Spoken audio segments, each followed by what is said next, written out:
Bonjour, aujourd'hui dans cette vidéo, Melvin Goudenoir et moi Ahmed El Ouesmi allons présenter notre projet réalisé en 4e et 5e année d'école d'ingénieur à IMP Polytech Clermont. Le projet est la conception d'un électroporateur.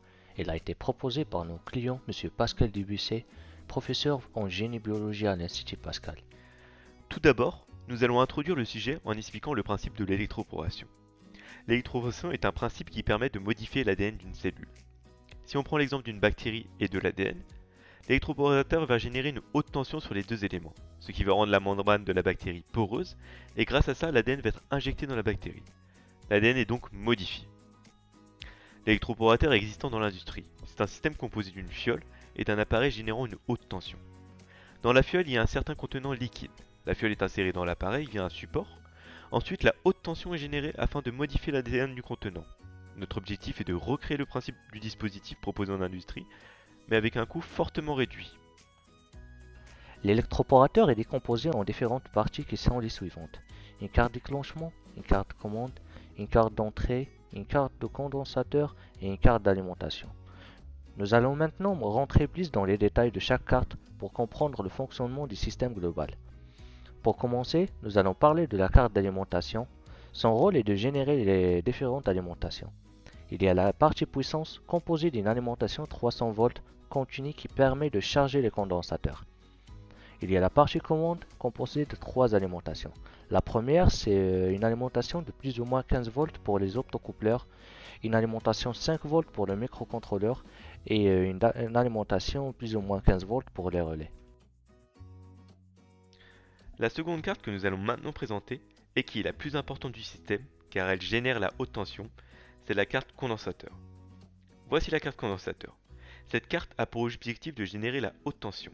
Elle est alimentée avec les 300 volts de la carte d'alimentation, et la carte a deux principes de fonctionnement. Elle se charge en parallèle et se décharge en série. On va se concentrer sur le schéma pour comprendre ces deux principes. Le premier principe est la charge en parallèle. Pour cela, on ferme les deux relais situés en haut du schéma, ce qui charge les deux condensateurs en parallèle avec une tension de 300 volts chacun. Ensuite, pour le second principe, nous ouvrons les deux relais du haut et fermons le relais du bas. Dans ce cas-là, les condensateurs sont en série, et les deux tensions des condensateurs sont alors additionnées. Nous obtenons donc 600 volts. La troisième carte que nous allons maintenant présenter est la carte d'entrée. La carte d'entrée doit assurer l'isolation entre la carte d'alimentation et la carte condensateur. L'isolation est effectuée grâce à un relais contrôlé par le microcontrôleur de la carte commande. La quatrième carte que nous allons présenter est la carte de déclenchement. La carte de déclenchement est la carte qui va assurer la décharge de la haute tension. Pour cette décharge, nous utilisons un gros thyristor qui vient décharger la haute tension générée par la carte condensateur sur la fiole. La dernière carte est la carte commande. Cette carte a pour rôle de piloter le système en utilisant un microcontrôleur. Elle lit les informations des boutons poussoirs, récupère les mesures et elle envoie les commandes aux différentes parties du système.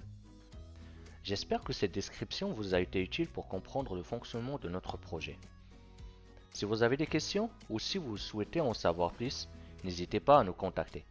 Nous serons heureux de répondre à vos questions. Pour finir, nous allons vous montrer une courte vidéo du projet. Dans cette vidéo, nous réalisons un test avec une tension d'alimentation de sécurité de 15 volts et deux cartes condensateurs en série. La tension de décharge sera donc multipliée par carte car nous avons 4 condensateurs. Nous aurons donc au final 60 volts. Modifie. Vas-y, appuie une fois. Ça valide la résistance. Ça charge. Jusqu'à 15,72. Qu'est-ce qu'on a là-bas? 14,4. Ok. Ensuite, tu valides la décharge en appuyant. On est censé avoir du coup la tension qu'on voulait au départ. 57,4. T'avais mis combien? 3 volts de diminution Ok, parce que j'ai parfait. choisi 60. Ok,